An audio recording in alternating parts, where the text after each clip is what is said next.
나는 기다리며 그를 바라보리라. 이 제목으로 오늘 말씀의 은혜를 나눕니다. 어떤 사람이 기도를 하는데 그런 이제 감동을 받았나 봐요. 너에게 잠재력을 주겠다. 그냥 어떤 이야기입니다. 이분이 딱 생각을 하더니 저기 하나님 좋은 건 줄 알겠는데, 잠재력 힘이니까 좋은 건 줄 알겠는데 그거 나눠서 주시면 안 됩니까? 잠 주시고 재력 주시면 안 되겠습니까? 우리는 머리가 좀 희한하게 돌아가요, 그죠? 그래서 결국 잠재력을 못 받았다는 그런 안타까운 이야기가 전해져 오고 있습니다. 우리가 나누지 말아야 될 거를 자꾸 나누고 분리시키고 하나를 버리고 이렇게 하면 상당히 문제가 오지요. 육신도 편식을 자꾸 하고 그렇게 하면 문제가 오듯이, 또 사람이 자세도 삐딱하게 가지게 되면 문제가 오듯이, 영적인 신앙생활도 교훈을 균형 있게 받아들이지 않고 밸런스가 있게 받아들이지 않고 내가 원하는 것만, 나에게 아주 좋게 들리는 것만 그렇게 받아들인다면 나중에 문제가 오게 됩니다. 그래서 우리가 하나님의 말씀의 교훈, 다른 말로 교리, 이것을 여러분이 정통하게 여러분 속에 세우게 되기를 바랍니다. 정통한 교리의 뼈대를 딱 세워서 하나님이 요구하시는 모든 것을 균형 있게 받을 줄 알아야 돼요. 교리는 윤리와 뗄 수 없습니다. 다른 말로 한 사람이 가지고 있는 믿음은 그 사람의 삶과 그 사람의 행위와 붙어 있지요.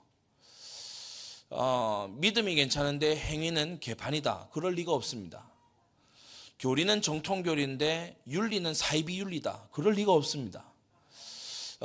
입으로만 정통교리를 하는 사람이 아니라 정말 믿음이 정통하고 여러분이 신앙의 정통 속에서 생활의 정결이 따라오게 되기를 바랍니다.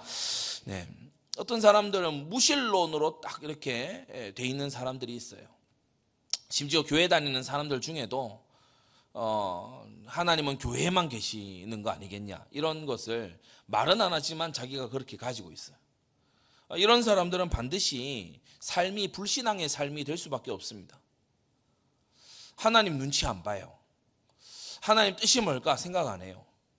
하나님께서 내가 어딜 가든지 그곳에 하나님이 나와 함께 계신다, 그것을 생각하지 않아요. 그러니까 교리가 무신론이면 삶이 불신앙으로 나타나게 돼 있죠. 또 어떤 사람들은 야, 난 머리 복잡해 잘 모르겠어, 성경 어려워, 너무 모르겠어, 그래서 아주 실천적으로 불가지론, 알 수 없다, 가능할까, 알지, 아니 불, 그죠? 알 수가 없다, 알 수 있는 건 없다. 이런 사람들이 주로 하는 이제 말이 뭐냐면, 대화를 하면 푸념을 늘어놓습니다. 그럴 수도 있지, 아닐 수도 있고, 일리가 없지는 않네, 애매모호한 말을 계속합니다. 이런 사람들이 이제 실천적인 불가지론자들이에요. 뭘 확실히 단정 지을 수 없다, 그리고 확실히 단정 짓지 않고 애매모호하게 살아가는 그게 지혜로운 삶이다. 막 뭘 확신 있게 밀어붙이다 그게 만약에 아니면 얼마나 쪽팔리냐. 그러니까 애매모호하게, 흰색도 아니고 검은색도 아니고 회색처럼 애매모호하게 그렇게 가는 것이 지혜로운 거다.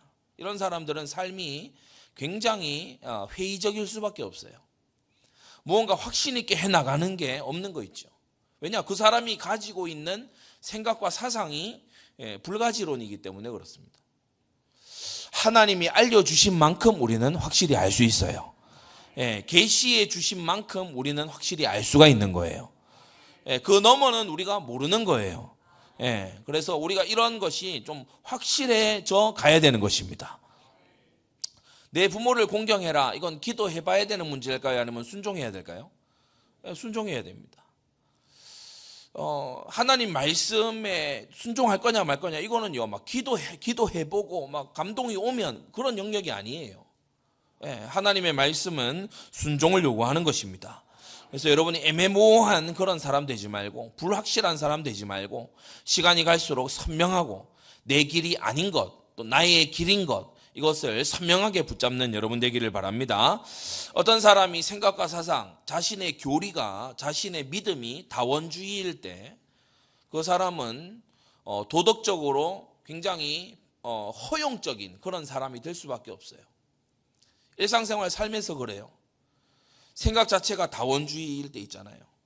다원주의. 모두 다 모두 다 일리가 있고 모두 다 맞다. 모두 다 나름의 어떤 진리가 있는 것 같다. 이런 식으로 하게 되면 굉장히 젠틀하고 예의가 있지만 상대주의에 빠지게 됩니다. 더 나아가서 어떻게 해야 되냐? 동성애자들을 보고 눈물 짓고 슬퍼하고 공감하고 이런 상태까지 나아가요. 그 사람들이 뭔가 특별한 어떤 다른 것이 있어서 그런 게 아니에요. 자기의 사상이 그렇다 보니까 이제 삶이 그렇게 나타나는 거죠. 우리는 교리와 윤리가 뗄 수 없음을 알고, 믿음과 행위는 뗄 수 없음을 알고, 우리가 올바른 교훈을 받고 올바른 믿음을 가져야 되는 것이다. 율법주의의 본질은 뭐냐? 또 반율법주의의 본질은 뭐냐? 오늘 서론에서 반율법주의에 대해서 조금 알려드리려고 그래요. 반율법주의, 율법에 반대한다. 또 하나님 율법을 폐기하려고 한다. 물론 두 개는 살짝 다른 부분이 있지만은 어쨌든 엔타이노미안, 그 하나님의 노모스, 하나님의 법에 반대한다. 하나님의 법을 부정한다. 그래서 그 반율법주의라고 하거든요. 거기에 대해서 좀 말씀드리겠습니다. 들어가면서 율법주의의 본질은 뭐냐? 율법을 주시는 하나님에 대해서 왜곡된 시각을 갖고 있는 거예요. 율법과 그 율법을 주신 하나님의 성품을 서로 충돌된다고 보는 거예요. 그게 율법주의의 이 본질입니다. 율법주의자들은 하나님께서 우리의 기쁨을 파괴하는 분으로, 우리를 못 살게 구는 분으로 그렇게 율법주의자는 생각해요. 엄격하기만 한 통제자로 그렇게 생각해요. 그러나 여러분, 하나님께서 분명히 말씀하신 것처럼 하나님은 우리를 위해서 율법을 망가지로 기록하여 주셨습니다. 우리를 위해서. 나의 사랑 안에 거하라. 요한복음 15장에 보면 예수님께서 나의 사랑 안에 거하라 하시면서, 내가 아버지의 계명을 순종해서 아버지의 사랑 안에 거하는 것처럼 너희도 나의 사랑 안에 거하라고 그렇게 말씀하시는 거 있죠. 여러분, 그래서 계명과 순종은요, 사랑의 관계로 가는 지름길인 것입니다. 하나님은 절대로 기쁨 파괴자, 조이 킬러가 아니에요. 제가 우리 미국에 이제 우리 교수님들이나 또는 목사님들 이런 주제를 가지고 설교를 많이 하십니다. 왜 그러냐? 보통 크리스천들이 이게 약간 시간이 갈수록 전통에 익숙할수록 어떤가 하면은 그냥 형식주의가 돼요. 그러니까 가슴 뛰는 하나님 앞에서의 삶이 없는 거야. 예전에 우리 존 파이퍼 목사님께 누가 그런 질문을 했대요. 왜 파이퍼 목사님은 항상 설교할 때 이렇게 손을 들고 설교를 이렇게 하냐고. 항상 한 중간에 사진 한번 찍으면 꼭 이런 사진이 나오거든요. 그러니까 왜 손을 들고 이게 설교를 하냐고 그렇게 물으니까 오히려 이분이 이제 되물었어요. 어떻게 손을 가만히 내리고 설교를 할 수가 있냐. 이번에 그 워크숍에서도 그렇게 얘기하시더라고요. 하나님이 특별하시고 하나님의 말씀이 특별하고 하나님의 백성이 특별한데 어떻게 우리가 놀라워하지 않을 수가 있느냐. 여러분, 율법주의는 기쁨이 없는 형식주의로 갑니다. 우리가 그렇게 되지 아니하고 율법을 주신 하나님의 마음을 알고 하나님의 그 선하심을 기뻐하는 우리가 되어야 될 줄 압니다. 반율법주의는 또 어떠냐? 역시나 하나님에 대해 왜곡된 시각을 갖고 있어요. 율법을 주시는 하나님과 하나님의 성품을 다르게 봐요. 율법주의가 하나님을 기쁨 파괴자로 본다면 반율법주의는 하나님을 죄에 대해 말하지 않는 분으로 봐요. 죄에 대해 말하지 않는 분. 제가 오늘 오전에도 일도에게 그렇게 얘기했어요. 제 아들에게 내가 다른 집의 아이들이 어떤 행동을 할 때에는 아빠는 아무렇지 않아. 근데 일도 네가 아빠가 누누이 얘기한 거를 거역하고 불순종한다. 그러면 아빠는 굉장히 화가 나. 왜냐하면 나는 일도의 아빠니까. 답답하고 화가 나. 그렇게 이제 얘기를 했어요. 하나님이 저와 여러분들의 아버지잖아요. 예, 우리를 의롭게 하시려고 맏아들 예수 그리스도를 희생시키셨잖아요. 예, 그러니까 우리의 죄에 대해서 하나님이 얼마나 관심이 많으시겠습니까? 예, 집에 아이가 들어와서 손 씻고 하루 동안에 먼지 구덩이에서 잘 씻었는가를 생각하는 부모보다도 하나님이 우리가 죄를 버리고 있는지를 더 관심 있게 보시는 거예요. 그래서 율법주의도 하나님의 성품에 대한 왜곡된 시각을 가지고 있어요.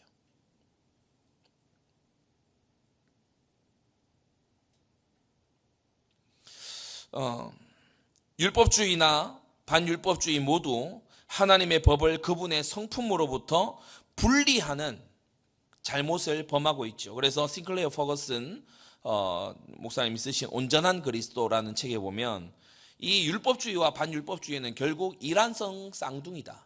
한 자궁에서 나온 이란성 쌍둥이다. 그렇게 얘기해요. 그러면서 그 책에 되게 흥미로운 부분이 있는데 하와가 죄를 지을 때 사실은 율법주의와 반율법주의가 다 작동을 했다는 거예요.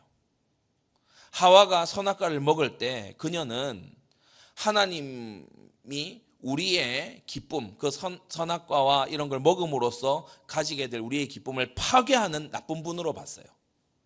율법주의적 속성이죠. 하와는 하나님을 기쁨 파괴자로 봤어요. 그리고 그녀의 행동의 결과는 뭡니까? 반율법이었습니다. 하나님의 명령을 거역하는 거였어요. 그래서 하나님을 잘못 보게 되면 하나님의 법을 쉽게 어기게 됩니다. 오늘 제가 좀 정리해 드릴 이 반율법주의, 엔타이노미안 반율법주의는 우리의 신앙고백서, 웨스트민스터 신앙고백서가 작성될 당시에 17세기죠. 잉글랜드를 아주 혼란스럽게 했던 그런 하나의 잘못된 사상이에요. 제가 연구하고 이렇게 학위를 받은 사무엘 러더포드라는 이 목사님이 쓰신 책이요. 적그리스도, 영적 적그리스도, 반율법주의자들, 그 책이 있어요. Antinomians, The Spiritual Antichrist. 책 제목부터가 세죠. 그러니까 반율법주의자들은 영적 적그리스도라는 거예요. 그런 이제 책을 아직 국내에 번역되지 않은 그런 이제 책을 쓰기도 하셨죠. 이 17세기의 웨스트민스터 총회 당시에 이 부분이 굉장히 많이 다뤄졌어요. 웨스트민스터 신앙고백서 안에서 이것을 굉장히 사려 깊게 다루고 있습니다. 반율법주의가 왜 아닌가에 대해서 사려 깊게 다루고 있죠. 근데 좀 이게 수그러드는가 했는데 1980년대에 미국에서 이것이 다시 막 부활을 합니다. 여러분 이름 한 번씩 들어보셨을 존 메가더 목사님이 이 Lordship Salvation, 주대심 구원이라고 하는 것을 제시하면서 예수님을 구원자로만 받아들이고 주님으로 따르지 않는 것은 그것은 온전한 복음이 아니다. 뭐 지당이 맞는 말 아닙니까? 아멘입니다. 너희가 예수를 주로 시인하고 하나님께서 그를 죽은 자 가운데서 살리신 것을 네 마음에 믿으면 구원을 얻는다고 했어요. 예수님을 주님으로 받아들이지 않고 나의 문제 해결 도구로 그냥 내가 심시풀이 땅콩으로 그건 올바른 믿음이라고 할 수가 없지요. 성경이 제시하는 믿음은 그런 게 아닙니다. 근데 이렇게 LS 논쟁이라고 합시다. Lordship Salvation, 주대심 구원, 거기에 대해서 얘기를 했을 때 저 미국 남부에 이제 텍사스 쪽에 달라스 신학대학 쪽에서 막 반론을 냈어요. 그거는 행위를 강조하는 거다 하면서 막 반론을 해서 이게 80년대 90년대에 굉장히 많은 또 논쟁이 미국에서 됐었어요. 그러니까 17세기에 있었던 게 20세기에 다시 이게 불거져서 논쟁이 많이 됐죠. 최근에 한국 교회에도 예장 합동교단이나 이런 쪽에서도 여기에 대해서 반대하는 일각의 그룹들이 있어가지고 그게 신학위원회에 회부되고 그리고 다시금 정리되고 그런 일들도 있었습니다. 자, 그러면 반율법주의란 뭐냐? 아마 익숙한 것일 거예요. 5가지로 말씀드립니다. 반율법주의란 무엇을 주장하냐? 첫째, 오직 그리스도로 구원 얻기 때문에 당신은 어떠한 의무도 없다. 아무것도 안 해도 된다. 이게 반율법주의입니다. 오직 그리스도로 구원 얻기 때문에 당신은 아무것도 하지 않아도 된다. 무언가 하라. 그건 복음이 아니다. 당신은 안 해도 된다. 가만히 있으면 된다. 그게 반율법주의의 주장입니다. 그래서 제가 지금 방금 이렇게 얘기했지만 이런 설교들이 주로 은혜가 돼요. 현대의 삶에 막 쫓기고 스트레스 받고 이랬던 사람들이 교회에 딱 왔어. 근데 하나님이 다 알아서 하시고 그리스도께서 다 하시니까 아무것도 하지 말라고. 뭐 하는 거 그런 거 믿음 아니라 하면서 그러면 막 위로가 돼요. 쉬는 것 같아. 막 좋아. 오늘날 현실 교회들에서 그런 거 굉장히 많이 합니다. 그러나 여러분, 우리가 오직 믿음으로 구원 얻는데 그 믿음은 살아서 우리 안에서 새로운 순종을 만들어 갑니다. 아무것도 하지 않게 놔두는 믿음은 죽은 믿음이에요. 그렇죠? 예. 오직 그리스도로 구원 얻기 때문에 아무것도 당신은 할 필요가 없다. 의무 이런 거 얘기하지 마라. 뭘 한다 이거는 복음 아니다. 하나님이 예수 그리스도 안에서 다 해두셨다. 이게 복음이다. 이렇게 딱 설명을 하니까 굉장히 뭔가 파워풀하고 막 은혜가 되잖아요. 그래, 은혜는 거저 주시는 거라고 했지. 그러니까 딱 은혜가 되잖아요. 그러니까 아까 초두에 말씀드렸지 않습니까?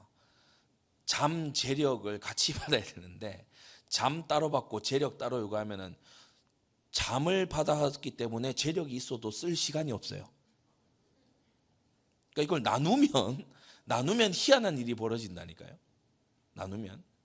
여러분이 정 궁금하시면 혹시 주머니에 어떤 체크카드나 신용카드가 있는데 그걸 반으로 딱 나눠 보십시오. 그리고 가서 한번 사용해 보세요. 안 될 겁니다. 여러분, 믿음과 행위는 떨어질 수가 없는 거예요. 교리와 윤리는 떨어질 수가 없는 거예요. 로마서 10장 9절에 너희가 예수를 주로 시인하고 오라고 했어요. 예수님을 구원자로는 받아들이는데 주님으로는 못 믿겠다. 그런 믿음의 세계는 없습니다. 예수님을 구원자로 그분의 구원의 혜택을 받으려고 하면 그분을 주로 삼아야 돼요. 성경은 그 부분에 대해서 단 한 번도 타협하지 않아요. 오직 그리스도이기 때문에 당신은 아무것도 안 해도 되고 당신이 이제 누리기만 하면 된다? 아닙니다. 하나님의 자녀가 된 사람을 하나님은 관리하시는 거 있죠. 그래서 하나님의 자녀가 된 사람, 성도가 된 사람이 죄 지으면 하나님께서 권고하고 책망하고 책망해도 안 들으면 징계하실까요? 안 하실까요? 징계하십니다.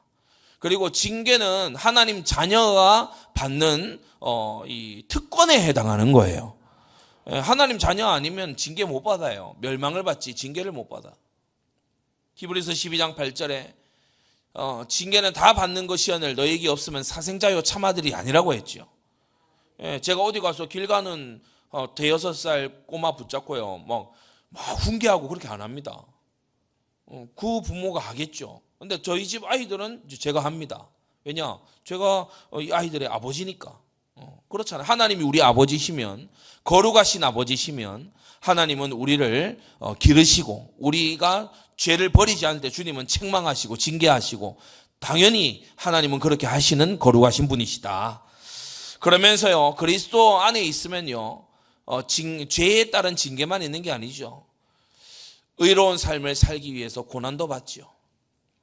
이번에 지금 겨울 우리 선교지에 후속팀 나가는 분들에게 제가 코칭 그 시간이 있어서 사역을 이렇게 해드렸는데, 사도행전 14장 22절에 보면 초대교회의 후속 사역 메시지예요. 초대교회는 지교회를 세워놓고 제자를 세워놓고 되돌아가서 무슨 메시지를 전했냐? 두 가지 전했거든요. 제자들을 권해서 마음을 굳게 하여 이 믿음에 거하라 권하고, 이 믿음, 이 신조, 이 신앙 고백, 거기에 거하라 권하고, 두 번째는 우리가 하나님 나라에 들어가려면 많은 환난을 겪어야 할 것이라고 말했어요. 오늘날 교회들에서 찾아보기 힘든 메시지입니다. 특히 대형 교회로 갈수록 이런 메시지 희귀합니다. 그러나 여러분, 우리가 하나님 나라에 들어가기까지 우리 안팎에 싸워야 될 싸움과 지나가야 될 환난이 있음을 믿습니다. 예, 우리 안으로는 죄와의 싸움이 계속되는 거예요. 이전에는 죄에 졌어요. 계속 죄에 그냥 일방적으로 지는 게 불신자의 삶이야. 그러나 우리가 거듭난 이후에는 이제 죄와 분투하는 삶을 시작하는 겁니다. 예, 때때로 지겠지만 날이 갈수록 이기게 될 거예요. 성령의 능력으로 말이죠. 그리고 디모데후서 3장 12절에 뭐라고 했습니까? 누구든지 그리스도 예수 안에서 경건하게 살고자 하는 자는 핍박을 받으리라고 했습니다. 예외가 없이 그리스도인이 되고 난 다음에는 외부에서 오는 시험과 핍박과 이런 것이 있는 거예요. 예, 그래서 이런 것에서 자꾸 벗어나려고 하고, 또는 죄에 따른 징계도 없고 의로운 삶에 따르는 고난도 없다라고, 예수 그리스도 믿으면 모든 문제 다 해결된다고 이런 허위 광고하지 말아야 됩니다. 그거 허위 광고예요.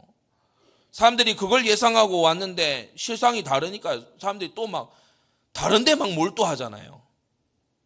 그러지 말아야 돼요. 반율법주의의 특징이 뭐라고요? 오직 그리스도로 구원했기 때문에 당신은 아무것도 할 필요가 없다.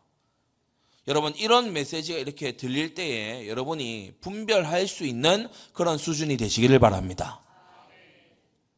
그러면서요, 두 번째, 반율법주의자들이 주장하는 게 뭐냐? 특히나 요한복음 19장 31절 그 구절을 아주 애용해요. 다 이루었다. 십자가 도상에서 주님이 다 이루었다 하신 것을 다 끝낸 것으로 그렇게 합니다. 이게 뭐 요즘에 새로 나온 게 아니고 17세기에 잉글랜드 반율법주의의 아버지라고 불리던 존 이튼이라는 사람이 이미 이걸 다 했어요.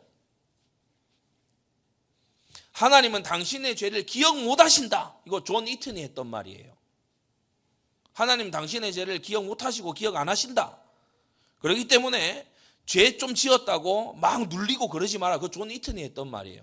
헤아리 새 것이 없습니다. 여러분, 다 이루었다는 것은요, 예수님께 부여된 사명을 다 이루셨다는 거고 모든 예언을 성취하셨다는 것입니다.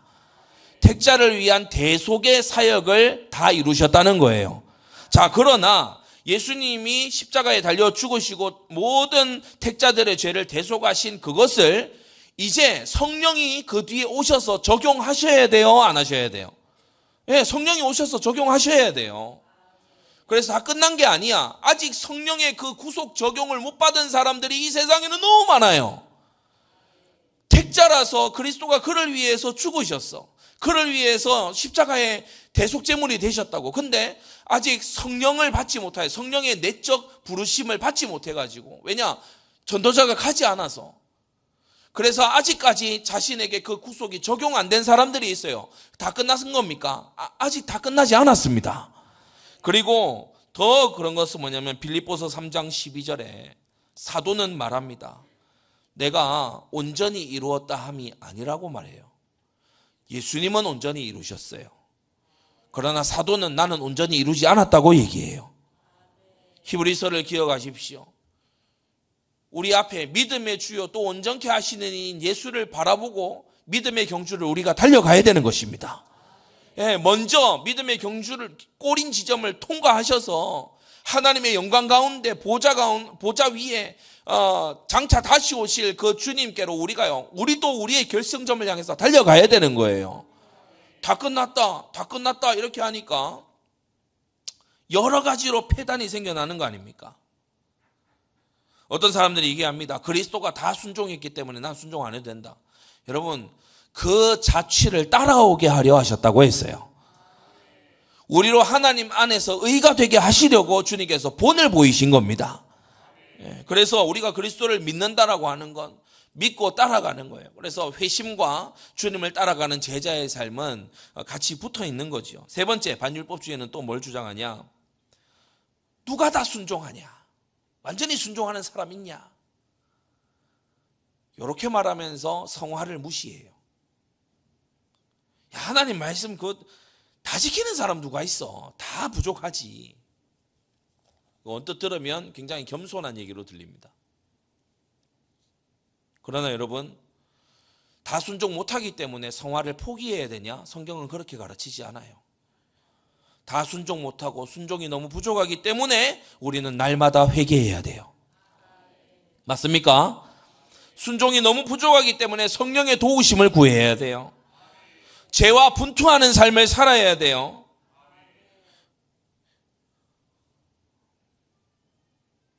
그러면서 우리의 순종이 하나님을 기쁨 파괴자로 생각하는 율법주의적 순종이 아니라 하나님을 사랑하는 표현으로, 그렇죠? 요한복음 말씀 주신 것처럼 나의 계명을 가지고 지키는 자라야 나를 사랑하는 자니, 하나님께 대한 감사와 사랑의 표현으로 우리가 순종하는 그런 삶으로 나아가야 되는 것입니다. 야, 누가 다 말씀 지켜? 말씀 못 지켜? 말씀 못 지키는 사람도, 막 죄악 속에 뒹굴던 그런 사람도 이제 죽기 직전에 딱 하면 딱 구원받고 그러잖아.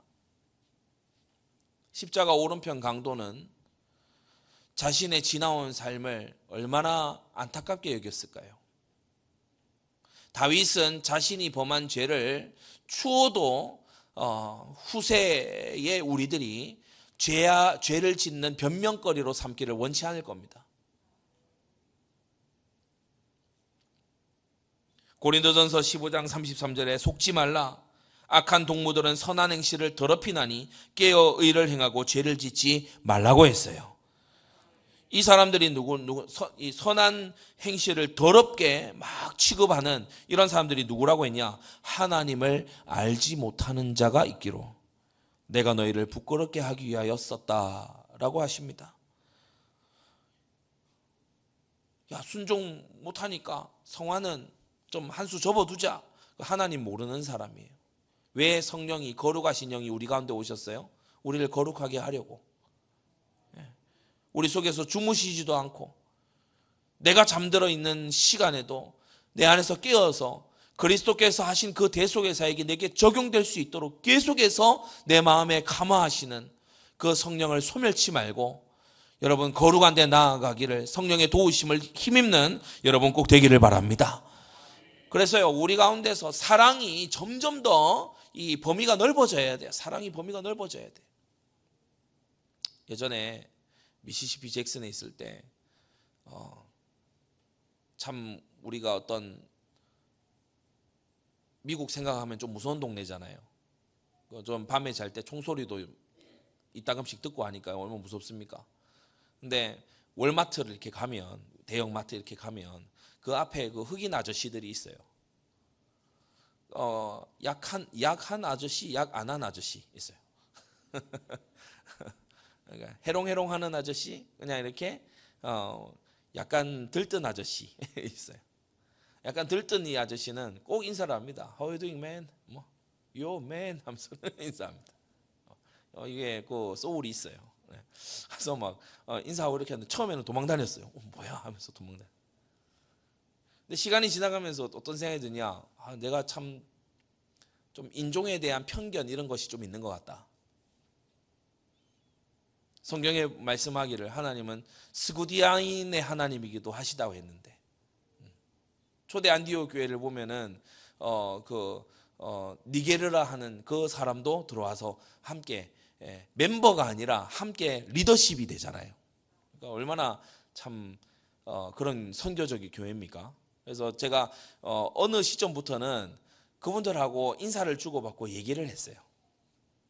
자, 이분들도 어디서 왔냐고 그러니까 사우스 코리아에서 왔다 그러니까요. 하면서 한국 전쟁 얘기부터 시작해가지고 얼마나 신나하시는지 몰라.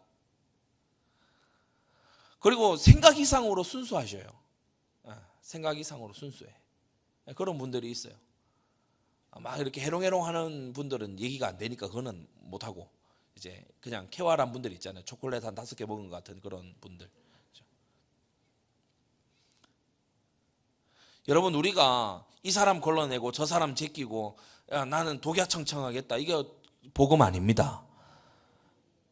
섬김으로 나아가고 사랑의 순종으로 나아가고 성령의 감동함을 덧입고, 그리고 여러분 이웃을 향한 따뜻한 관심과, 그리고 또 위한 기도와 이런 것들이 자라가게 되기를 바랍니다. 성화의 삶, 하나님을 사랑하고 이웃을 사랑하는 거에 자라가는 거죠. 그러면서 요한복음 14장 15절, 나를 사랑하면 내 계명을 지키리라고 주님 말씀하셨고, 요한복음 14장 21절에는 나의 계명을 가지고 지키는 자라야 나를 사랑하는 자라고 하셨고, 요한일서 5장 3절에 보면은 하나님을 사랑하는 것은 이것이니 우리가 그의 계명들을 지키는 것이라고 했습니다. 순종은 사랑의 일이에요. 순종은 구원받기 위해 순종하는 게 아니고 순종은 사랑의 일이에요. 반율법주의자들은 누가 다 순종할 수 있냐, 완전한 사람이 어디 있냐, 그러니까 성화 못한다, 이렇게 이제 나가죠. 이상한 태도입니다. 그리고 네 번째, 반율법주의자들은 죄의 개념을 비틀어요. 율법으로는 죄를 깨닫잖아요. 근데 반율법이니까 죄의 개념이 뒤틀려 있어요. 죄를 문제라고 말하거나,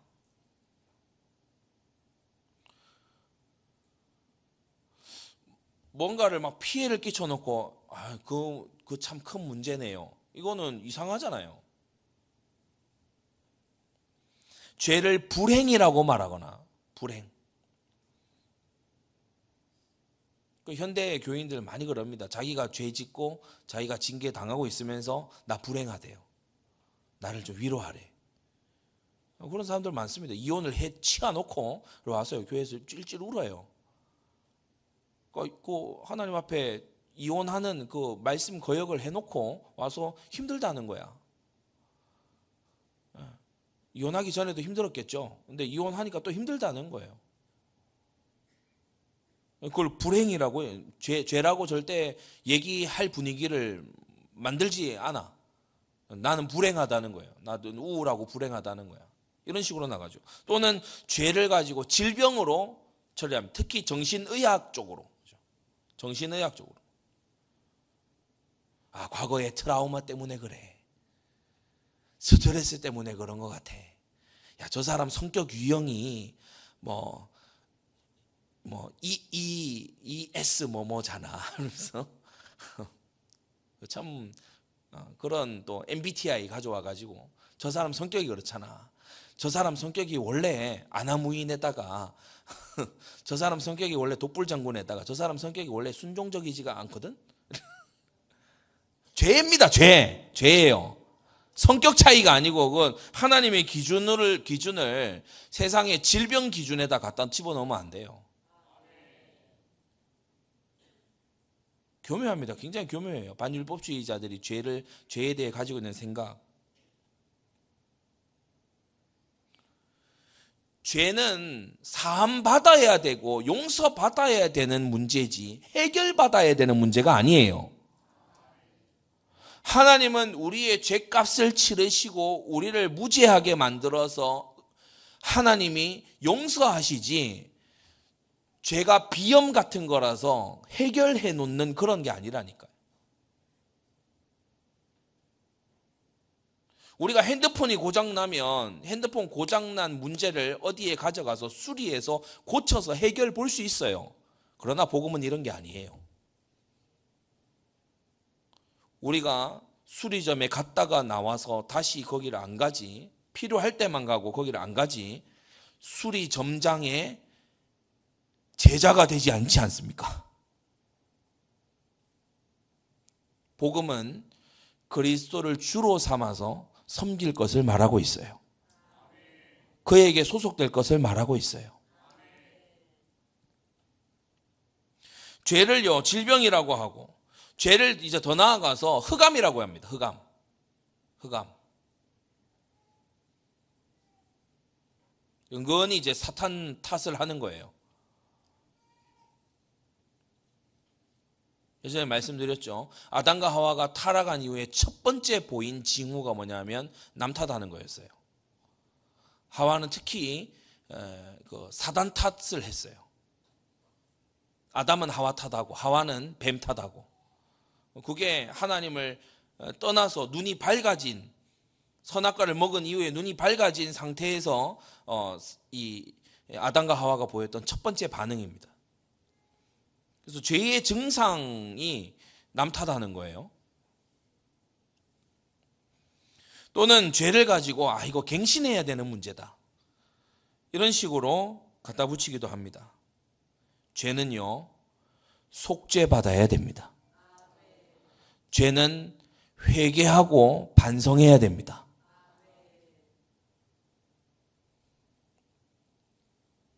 예전에 제가 원정아 선교사님하고 그 얘기한 적이 있어요. 현대 사회가 죄에 대한 개념이 점점 더 없어진다. 죄에 대한 개념이 점점 없어진다.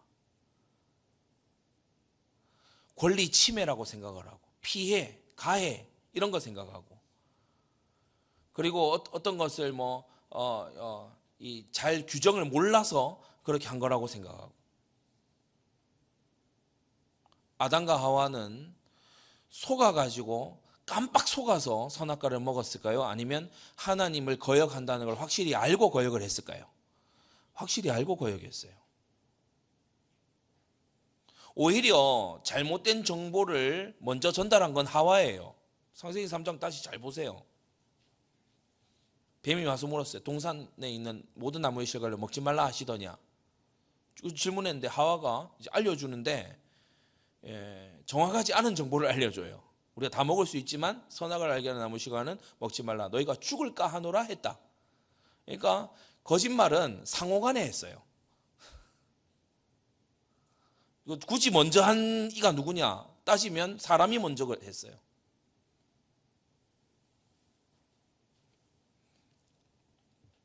자기도 모르는 사이에, 이런 말 즐겨 하죠. 자기도 모르는 사이에 속아가지고 죄 지을 수밖에 없는, 그게 뭡니까? 내가 살아가다 보니까 살인을 할 수밖에 없는 그런 상황이었습니다. 에라이. 그래서 정신에 내가 문제가 있어 이렇게 할 수밖에 없는 상황이었습니다 하면서 감형받잖아요. 이게 올바른 겁니까? 내가 어떻게 하다 보니까 이게 간음을 할 수밖에 없는 상황이었습니다. 그게 뭐예요? 그게 양심에 화인을 맞은 거지. 불신자는 죄 지을 수밖에 없는 상태라서 얼마나 불쌍하냐. 아니요, 그게 그 사람 죄예요. 그 죄의 책임이 딴 사람에게 있는 게 아니고 그 자신에게 있어. 그리고 그 죄를 위해서 십자가에 죽으신 그 예수님의 죽음에 대한, 피에 대한 책임이 구원받는 그 당사자에게 있는 거예요.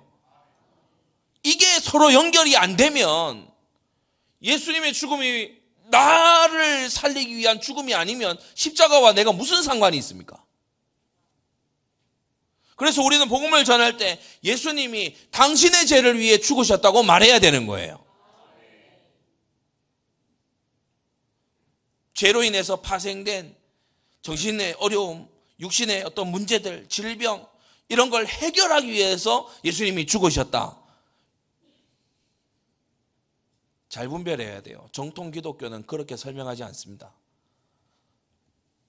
당신은 죄인이고 당신의 죄를 사하기 위해서 당신의 죄를 짊어지고 예수님이 십자가에 죽으셨다. 그리고 사흘 만에 살아나셨다.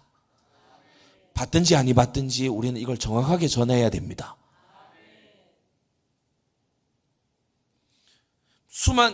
찰스 스펄전 목사님이 얘기했죠. 수많은 사람들이 자기가 죄인이구나라고 하는 겸손한 마음 없이 거만한 상태로 교회에 들어와요. 교회에 내가 얻을 게 뭐 있냐? 나한테 해준다며. 오늘 말씀에 내가 감동 좀 나를 좀 감동시켜 주나?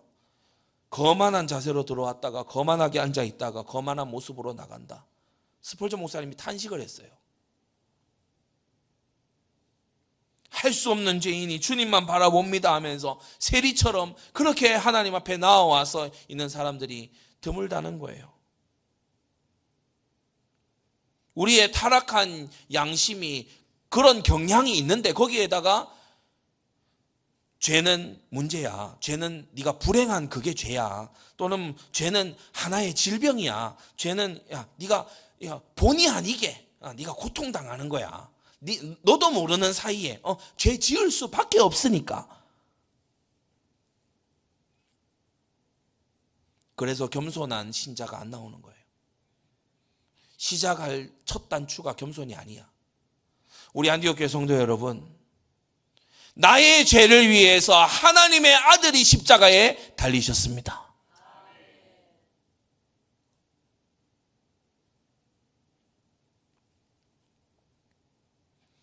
베드로후서 3장 9절에 오직 너희를 대하여 오래 참으사 아무도 멸망치 않고 다 회개하기 이르기를 원하시느니라.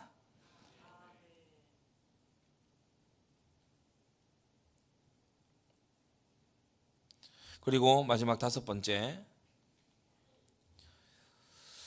저 역시도 이런 어떤 얘기들을 또 했던 적도 많이 있습니다만 정확하게 얘기를 하자면 전도는 문제 해결책을 알려주는 게 아닙니다. 나는 알고 너는 모르잖아. 그러니까 내가 알려줄게. 그런 자세들이 많지요. 그보다도 전도는 그 사람의 영혼을 진심으로 걱정해 주는 겁니다. 일순간의 이벤트나 어떠한 하나의 실적이 아니라 그 사람을 하나님의 나라로 초청하고 하나님의 나라로 이끌어 드리는 일입니다.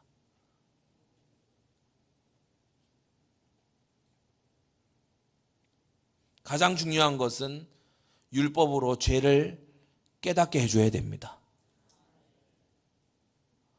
왜냐하면 현대인들은 죄에 대해서 너무 혼란스러워요. 죄라고 얘기해도 스스로 알아듣는 게 다 달라요. 어떤 사람들은 형무소를 생각하겠죠. 내가 어느 정도 대가를 치르고 나면, 여러분 형무소 시스템이 그게 아닙니까? 내가 죄에 대한 나의 대가를 어느 정도 치르고 나면 풀려 나오는 거. 성경이 말하는 죄가 그런 겁니까? 죄의 삭은 사망이라고 말해요. 성경은 무조건 사망에 이르는 죄를 말하고 있어요.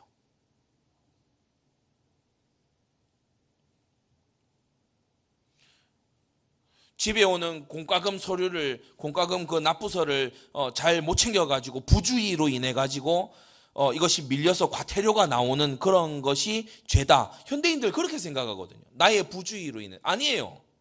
하나님을 향한 적극적인 반역, 하나님을 향한 이 모욕, 그게 죄예요. 어쩔 수 없이 피치 못하게 죄를 짓는다는 것을 분명히 오해합니다. 그렇게 얘기하게 되면 분명히 오해예요. 복음 전도에서 가장 중요한 것은 그 자신이 내가 영혼의 의사이신 예수 그리스도가 필요하다라고 스스로 죄를 자각하는 것이고, 은혜의 복음을 빈손으로 받아들이는 그것에 있어요. 내가 주님 앞에 아무것도 들고 설 것이 없으니 주님, 내 죄가 사함받기를 원합니다. 이번에 빌리그레함 전도협회 거기에 이제 본부죠. 거기에 이제 가봤더니 영적 기도문을 여기 한 군데다가 이렇게 해놨더라고요. 근데 제가 거기서 참 많은 걸 배웠습니다. 그 앞에서 제가 좀 한참 서 있었어요. 기도 요청을 하면서 그렇게 얘기하더라고요. 저는 죄인이고 죄가 사함받기를 원합니다. 저의 죄로부터 돌이키기를 원합니다. 예수님을 나의 구주로 믿고 예수님을 나의 주님으로 믿습니다. 나에게 와주시고 이제부터 교회와 함께 주님을 따르는 삶을 살게 해 주옵소서. 예수님의 이름으로 기도합니다. 이렇게 하더라고요.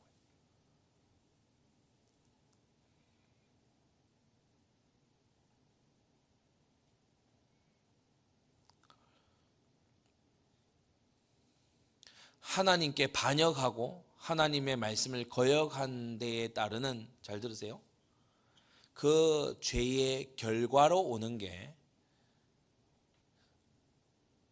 불화와 질병과 늙어감과 해산의 수고와 땀 흘림과 그리고 가난과 척박한 땅과 죽음입니다. 이건 죄의 결과들이에요. 다시 말해 죄가 나타내는 증상들이에요. 그리고 더 정확히 얘기하면 죄에 대해서 하나님이 내리시는 심판이에요. 그러한 하나님의 심판과 그리고 죄에 따른 여러 가지 결과들, 그걸 해결해 주겠다는 게 아니에요.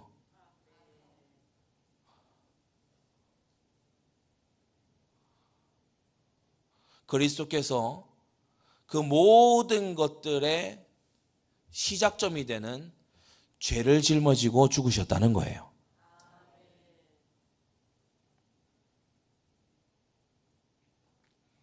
그리고 복음을 전하는 우리들도 우리의 공로 전혀 없이 오직 예수 그리스도의 보혈로 말미암아 이 믿음의 세계에 들어왔고, 그리고 그 믿음이 살아서 우리를 행동하게 하고 순종하게 하는 그 과정 속에 우리가 들어온 줄로 믿습니다.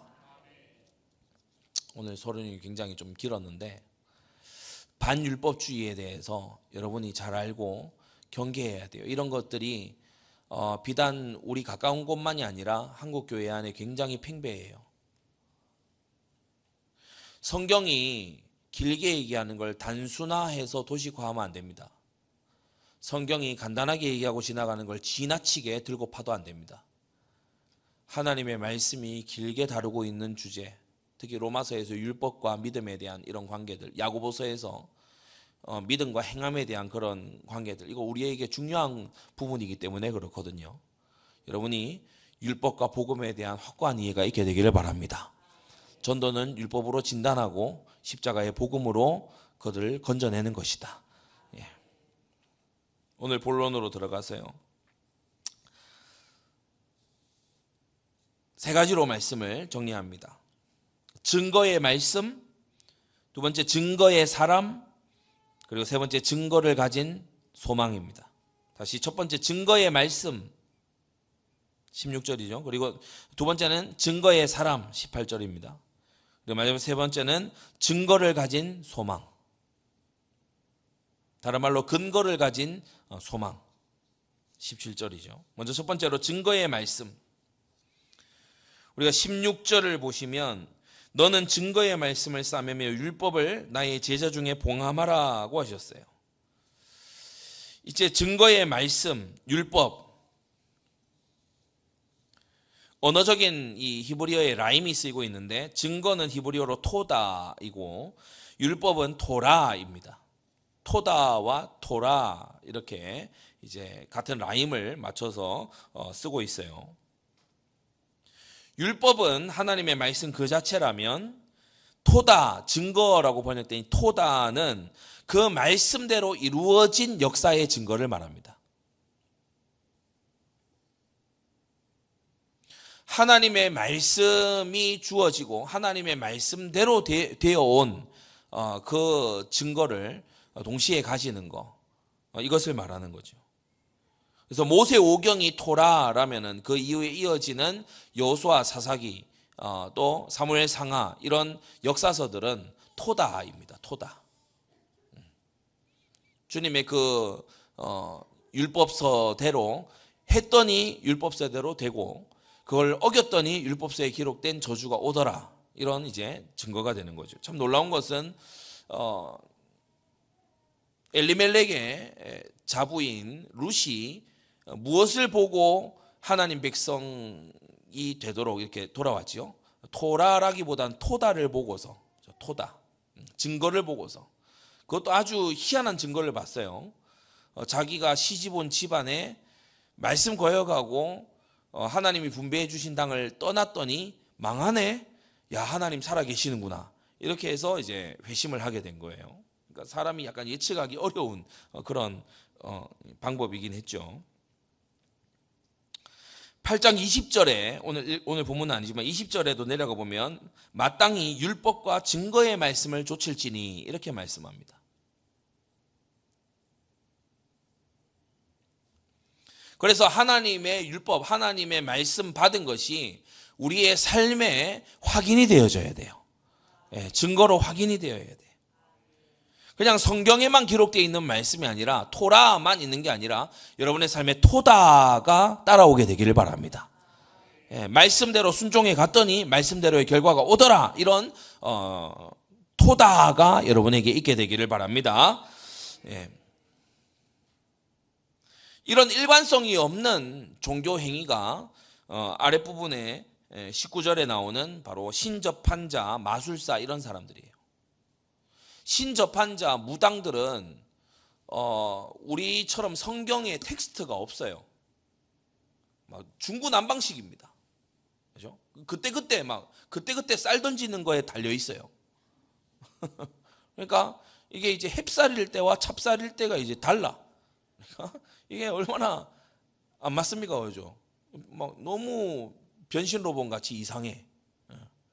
그러니까 하나님처럼 질서가 있게 딱 기록한 말씀, 그리고 이 말씀에 입각해서 하시는 통치, 토라와 토다 이렇게 돼 있는 게 아니고 신접한 자는 막 왔다 갔다 하거든요. 막 또 막 신발 떨어지면 막 산에 올라가고 그러니까 이게 막 왔다 갔다 해요. 그런 곳에 가지 말아라. 너희가 하나님의 질서 있는 통치를 벗어나서 막 신접한 자, 마술사 이런 데로 가지 말아라.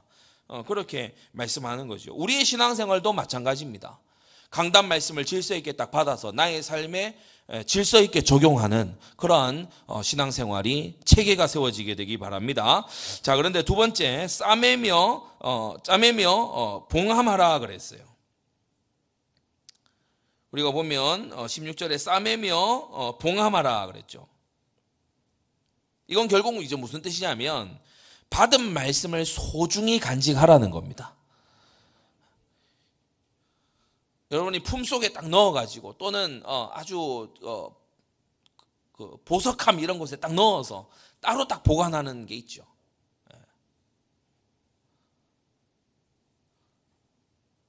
저는 미국 이렇게 가면은 보안 검색대 통과할 때 노트북을 꺼내가지고 이렇게 두고 또 노트북이 잘 통과해서 오는지 보고 노트북을 거기 이제 노트북 넣는 그 좀 완충이 되는 그곳 있잖아요. 거기에다가 이제 넣어서 딱 이렇게 그 또 똑딱이 딱 해가지고 그냥 흘러내려서 퍽 깨져버리면 안 되니까 그 신경 쓰거든요. 노트북 신경 왜 그걸로 할 일이 많으니까 그걸로 신경을 써요. 이제 거기에 저장된 것도 많고 이렇게 있으니까. 여러분 하나님의 말씀이 우리에게 최고의 보화입니다. 하나님의 말씀을 마음에도 담고 간직하고 그렇게 해야 된다는 거죠. 이 싸매며라고 하는 것은 히브리어로 짜랄이라고 하는데 옷에 이렇게 돌돌 말아서 싸다 이런 이제 뜻입니다. 출애굽기 12장 34절에 이 짜랄이라는 단어를 쓰고 있어요. 출애굽기 12장이면 출애굽할 때 아닙니까? 그러니까 출애굽의 그 밤에 급한 거예요. 그러니까 뭐 반죽을 내일 먹으려고 반죽해 놓은 그런 것을 두고 갈 수는 없잖아요. 그러니까 급히 나가야 되니까 이제 그걸 옷에 싸가지고 어깨에 들쳐 메고 이렇게 나갔어요. 그러니까 반죽은 돼 있고 하니까 이거를 이제 옷에 싸가지고 들쳐 메고 나갔어요. 그것을 굳이 싸서 여러분이 아마 머릿속에 떠오를 겁니다. 명절 때 갔다가 집에 가려고 하면 꼭 보자기로 뭐 싸가지고 막 가져가라고 주는데 이미 김치 국물이 새고 있어. 이거 안 갖고 갔으면 좋겠는데 막 다 쌌어요. 그러니까 짜랄 다 쌌다고.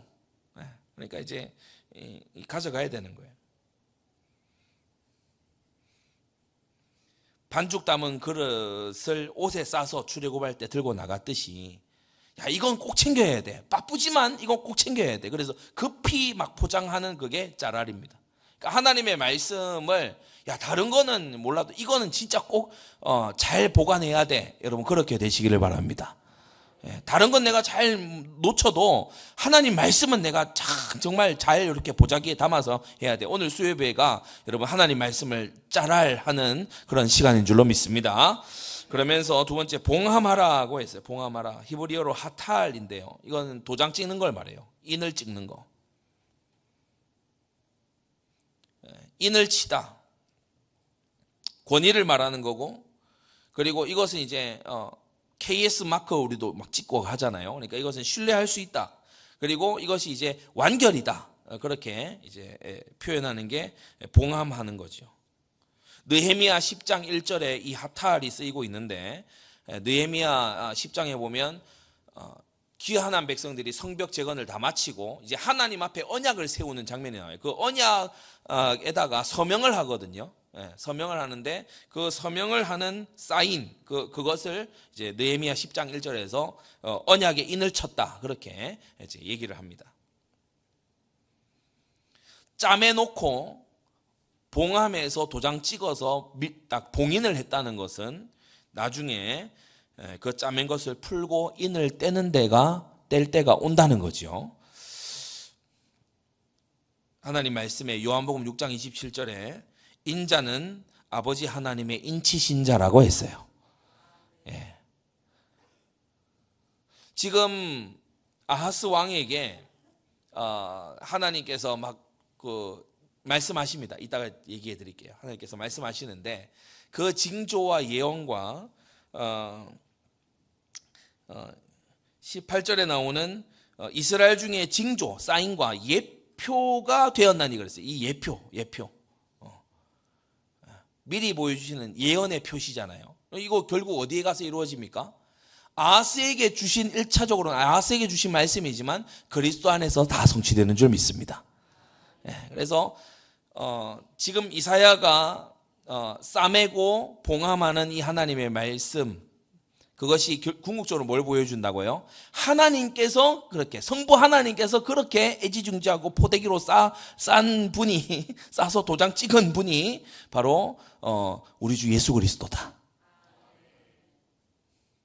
아들이 어떻게 합니까? 포대기에 싸가지고 여기에 누구 아들 이렇게 아니면 발바닥에다 찍든지 찍잖아요. 그냥 소중하고 보호해야 되고 그리고 가장 중요하고 인자는 아버지 하나님의 인치신 자다.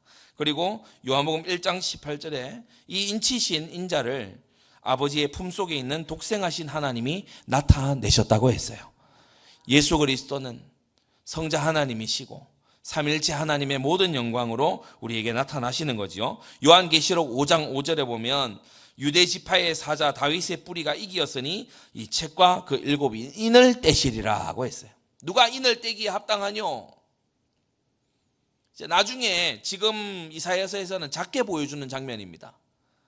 아하스 왕을 향한 여러 가지 예고들, 여러 가지 심판의 경고들, 회개에 너 징조를 구해라. 안 구하겠습니다. 막 이런 상황들, 그게 지금 딱 봉함되는데 이게 이제 앞으로 일어날 일의 작은 그림자예요. 예고편이에요.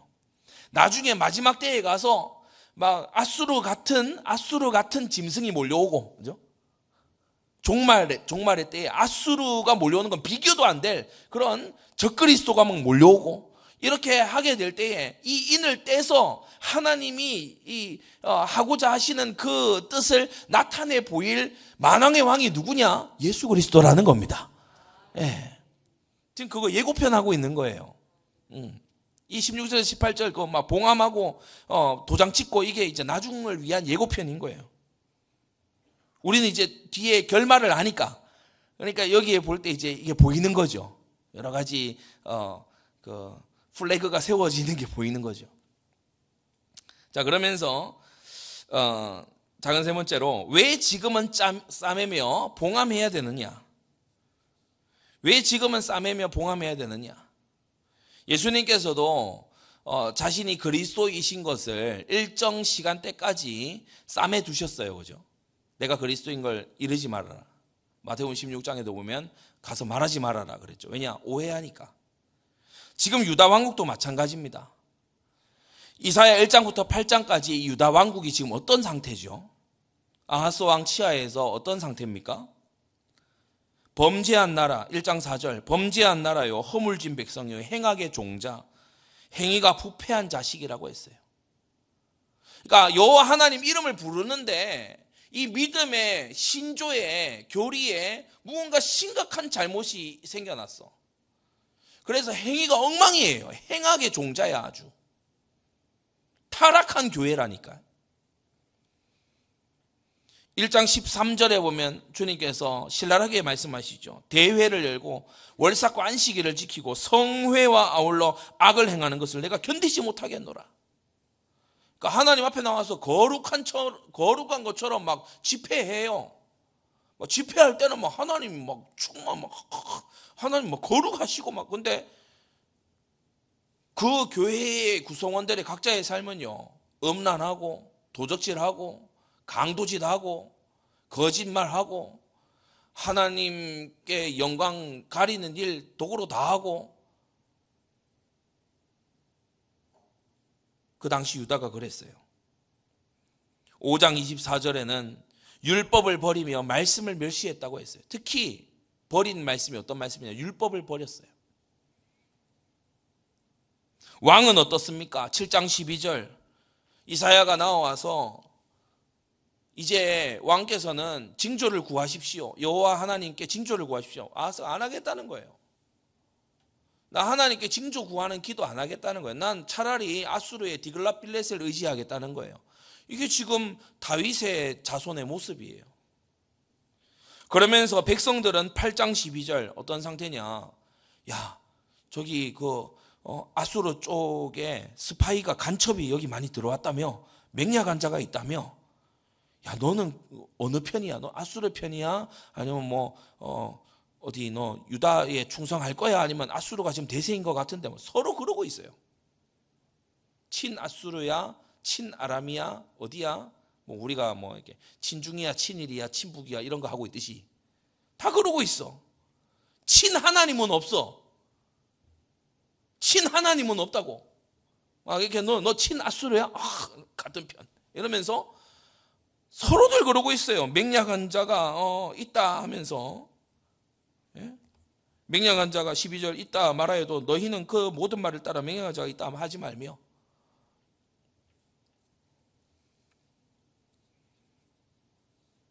유다는 범죄하고 회개할 생각이 전혀 없었고, 그리고 사분오열되어 있어요.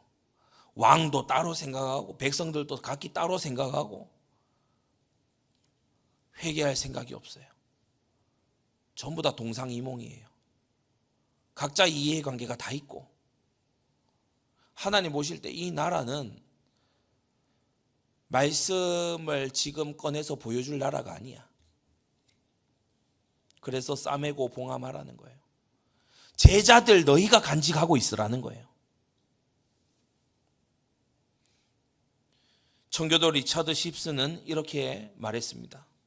그의 요시야의 개혁이라는 책에서 이렇게 말했어요. 하나님은 악인들을 통해 자기 자녀들을 선하게 만드신다. 그래서 아수르라는 막대기를 만들어 자신의 악한 자녀들을 더 나아지게 하신다. 그분은 노예들을 통해 자기 자녀들을 징계하신다. 잘 들으세요. 천사들이나 선한 사람들이 하기에는 그 징계의 일은 너무 천한 일이기 때문이다. 그래서 그분은 마귀와 그의 졸개들을 부려 그 일을 하신다. 그러므로 우리는 하나님의 섭리를 의심해서는 안 된다. 그분은 자기 백성을 징벌하시려면 애굽이나 아수르 같은 더 악한 백성에게 신호를 보내실 수 있다. 우리가 하나님의 백성이고 그들은 우상 숭배자들이라며 자랑해서는 안 된다. 아니, 하나님은 더 천한 백성에게 신호를 보내 자신의 성도들을 징벌하실 수 있다. 아수르가 그런 일을 했죠. 도저히 깨닫지 못하고 회개하지 않는 그 유다를 향해서 아수르와 디글랏빌레셀이 그 역할을 했지 않습니까? 그래서 증거의 말씀을 싸매고 봉함해라. 소중한 것으로 간직하고 신약 성경이 예대로 말하자면 거룩한 것을 개나 돼지에게 던지지 말아야 되듯이 자신들의 죄로부터 전혀 돌이킬 생각이 없는 사람들이 야, 복음이란 좋은 것이구나 이렇게 여기지 않도록 그들에게 고귀한 것을 던져주지 말고 싸매고 봉함하라는 거예요. 그것을 풀 날이 오니까 제자들아 너희는 나의 말씀을 토라와 토다를 하나님의 거룩한 율법과 그 율법대로 이루어진 증거의 역사를 너는 싸매고 봉함하고 있으라는 거예요. 그리고 이사야는 잘 보세요. 16절 17절 이어서 보세요. 제자 중에 나의 제자 중에 봉함하라. 이제 야곱의 집에 대하여 낯을 가리우시는 이라고 했어요. 예, 맞습니다. 싸매고 봉함하라고 하시는 하나님의 그 마음은요 유다로부터 돌아서 있어요. 하나님께서 항상 유다를 향해 항상 당신의 백성들을 향해서 열심히 회개하라고 계속 외쳐주시는 게 아닙니다. 에서를 기억하시죠? 저가 눈물로 통곡했으나 회개할 기회를 얻지 못했다 했어요. 회개도 여러분 때가 있는 겁니다. 할 수 있는 때가 있는 거예요.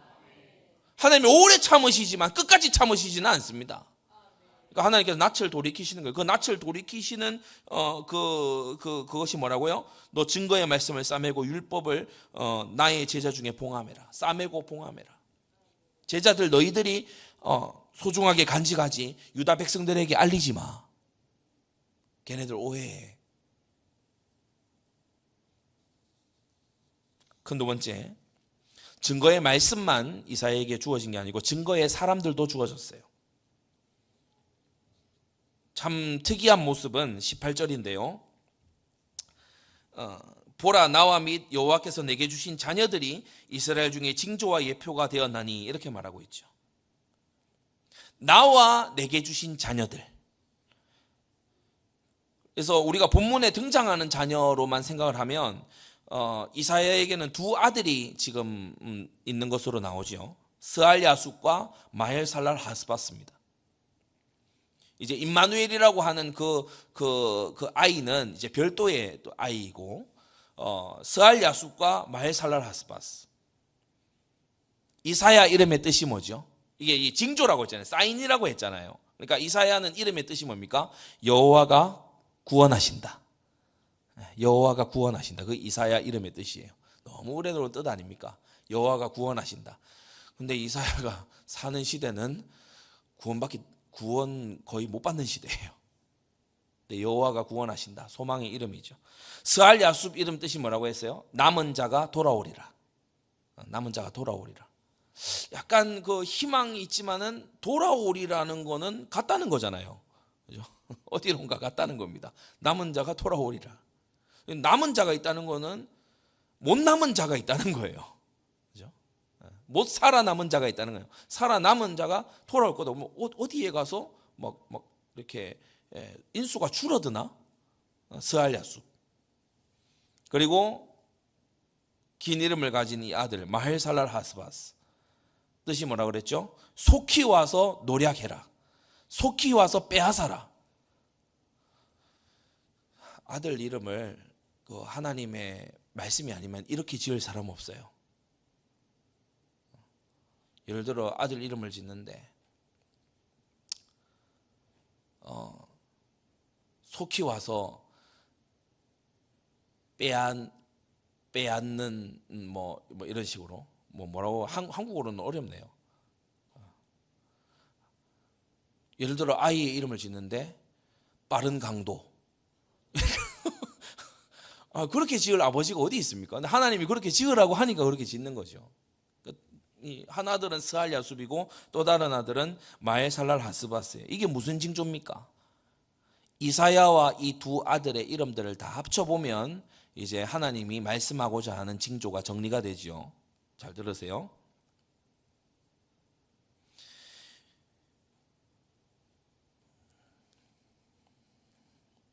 너희가 잡혀가지만 남은 자가 돌아올 것이다. 속히 와서 이들을 노략해라. 여호와가 구원하신다. 그래서 환난을 당하고 끌려가게 되고 빼앗기게 되지만 여호와가 구원하신다는 거예요.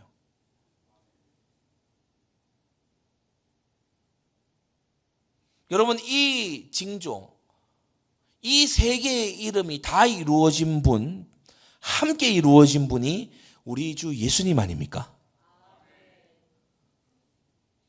도살장으로 끌려가는 양처럼 우리 주님께서 끌려가셨어요. 하나님의 심판의 그 칼 아래에서 모든 것을 빼앗기셨어요. 제자들도 빼앗기고 모든 것을 빼앗기셨어. 그러나 여호와 하나님은 구원하시는 능하신 하나님이라 그가 사망에 매여 있을 수 없고 그가 죽은 가운데서 살아서 돌아오셨습니다. 그는 마할살랄 하스바스고 스알 야숲이고 이사야의 하나님인 거 있죠. 그래서 이게 예표라는 거예요. 예표. 이사야와 이 아들들이 징조고 예표다.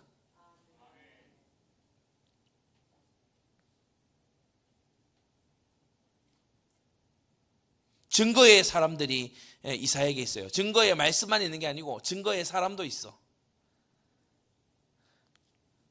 우리가 하나님의 아주 이 나의 길을 알려주시는 하나님의 말씀, 율법과 증거, 이게 딱 있어. 그리고 하나님을 누리고 하나님의 그 메시지가 되고 있는 그러한 동역자들, 나의 가족 안에도 그렇고 그러한 하나님의 사람들이 여기 있어. 그러면은 이제 이 마지막 세 번째, 소망을 가지고 이제 나아가게 되죠. 이사야가 가지고 있었던 것은 말씀에서 나오는, 그리고 하나님이 붙이신 사람에게서 나오는 이 속에서 이제 이사야가 용기를 가지고 하나님을 이제 바라보는 거예요.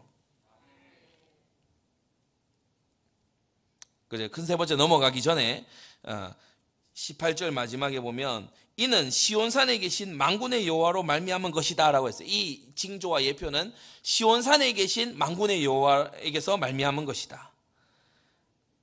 이사야를 부르시고 그에게 스알야숲과 마헬살랄 하스바스 아들들을 주신 그분이 바로 하나님이시죠. 그 자녀들의 이름을 지어주시고 부르시는 분이 하나님이십니다. 이 예표가 되게 하시는 분이 바로 하나님이시죠. 그분이 어디 계신다고요? 시온산에 계신다. 여러분, 이 시온이 어디입니까? 예루살렘입니다.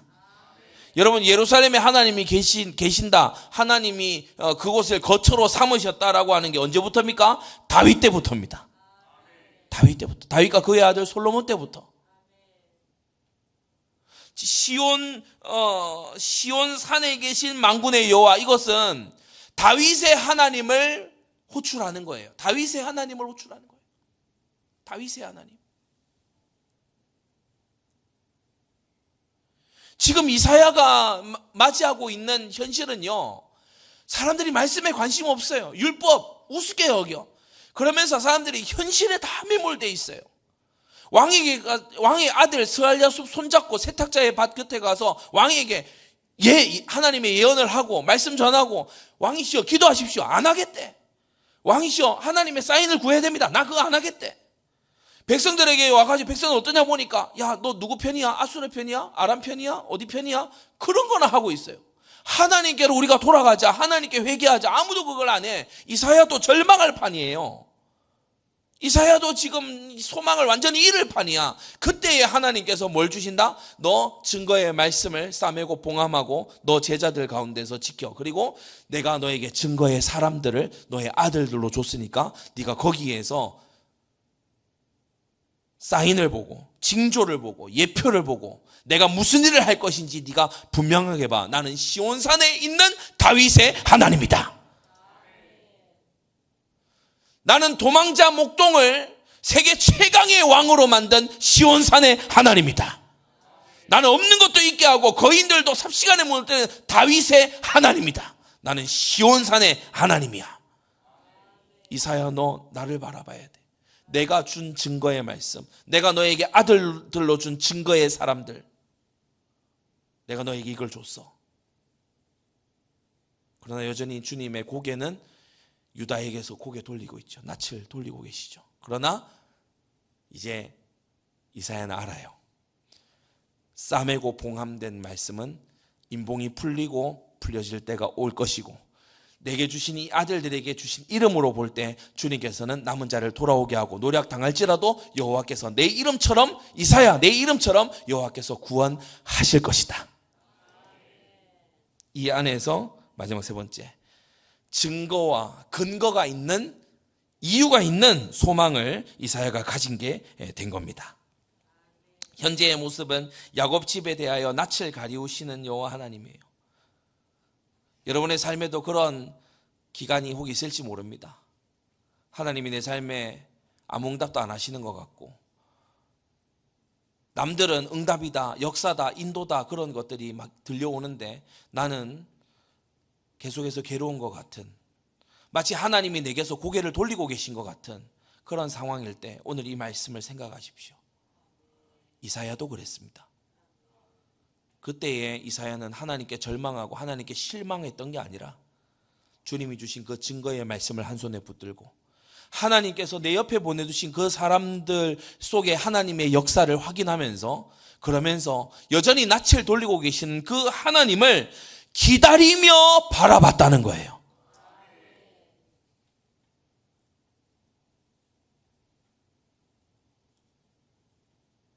지금 유다 백성들은 회개할 만큼 갈급하지 않아요. 왜냐?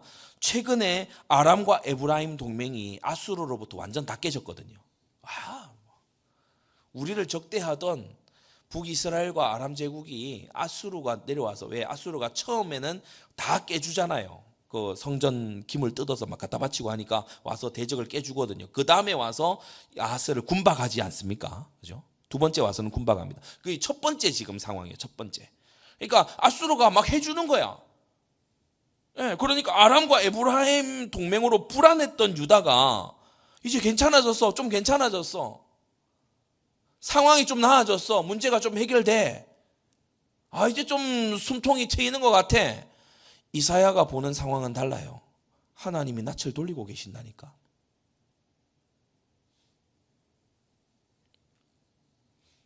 잘 들으십시오. 재앙만 없다면 계속해서 죄를 즐기려는 유다의 왕과 그 백성들, 아수르를 의지하고 하나님을 찾지 않던 유다의 백성들,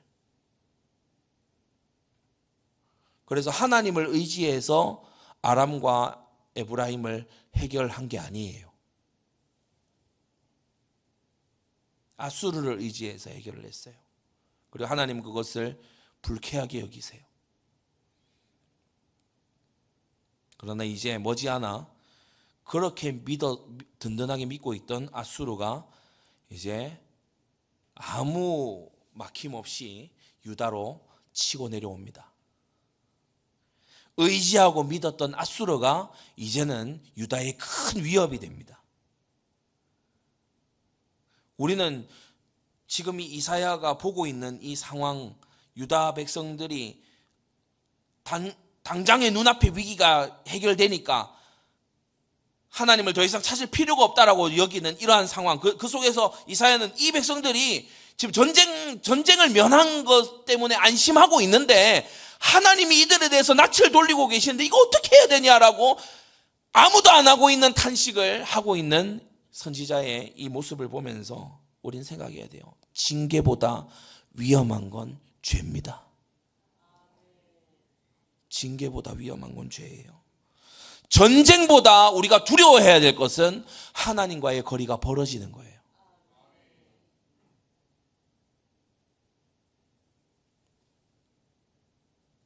내 몸에 질병이 오는 것보다 우리가 더욱더 신경 써야 되는 게 뭐냐?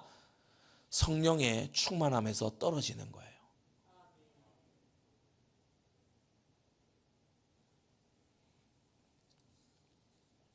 오늘 이사야의 고백입니다. 설교의 제목이기도 하고, 나는 기다리며 그를 바라보리라.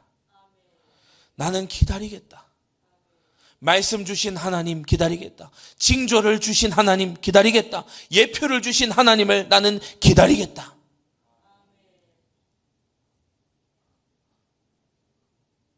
믿는 사람은 소망 가운데 견딥니다. 마태복음 24장에 예수님께서 그렇게 말씀하시죠. 불법이 성함으로 많은 사람의 사랑이 식어질 건데 끝까지 견디는 자는 구원을 얻으리라. 사람이 진짜 믿으면 기다려요. 아하스 왕은 아수르를 바라보고 있었어요. 유다 백성들은 서로를 쳐다보면서 배신자가 누구냐 웅성거렸어요. 이러한 때에 이사야는 여호와 하나님을 기다리며 바라보고 있었어요. 시선 고정. 모든 소망을 오직 하나님께 뒀어요. 그 이유가 뭐라고? 말씀을 주셨고 주님께서 증거의 사람들을 주셨잖아요. 이게 이사야에게 하나님을 바라볼 수 있는 원동력이 된 겁니다. 어떻게 소망을 가질 수 있습니까? 약속의 말씀을 받았기 때문에.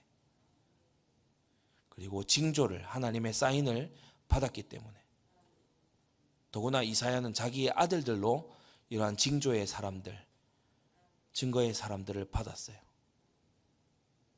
그래서 자기가 하나님을 바라보다가 끝내 자신의 생애 안에 하나님의 얼굴을 돌이키시지 않아도 이 증거의 사람들인 스알야숫과 마헬살랄 하스바스를 통해서 하나님께서 하실 것을 이사야는 믿었지요.